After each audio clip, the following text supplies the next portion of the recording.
I sat down to finalize this manuscript in the fall of 2023, amid the images and sounds of genocide in Palestine. That is, when all there was were the images and sounds of thousands of lifeless children being pulled out of the rubble day in, day out, for months on end.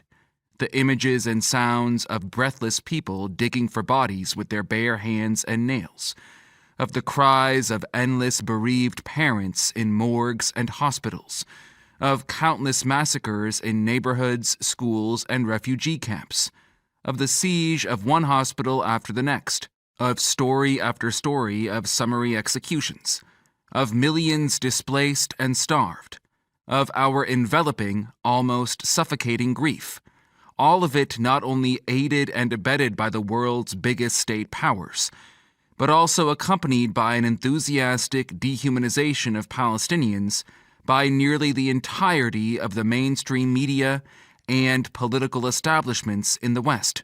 There was a brutality and connivance here that even in the long history of the colonization of Palestine was arresting. This kind of violence and radical indifference has its own way of foreclosing thought. What does it mean to write, and write in English in the face of all of this? What can this writing do? What can it offer a people I happen to owe my entire existence to, who are subject to active annihilation and who need food and weapons before words and thoughts? Even for those of us committed to critical thought, to history and theory, as the scaffolding of our action and activism, writing amid genocide can seem a futility at best, given the complicity of not just universities and epistemic structures in the West, but the very conventions of liberal academic writing, always working to sanitize our language. It might feel compromised at worst. And yet we still write. We write to figure out what we think, to take stock of our own strength when it seems most distant, and to insist on our existence when it is most denied.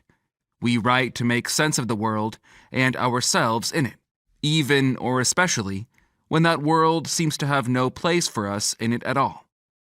We write against writing. We write not as a turn from action, but as an incitement to movement. In truth, for all the shock of the moment, for how deeply we all felt scarred and changed by it, genocidal violence has long been both a formative history and a constant potential horizon in Palestinian life,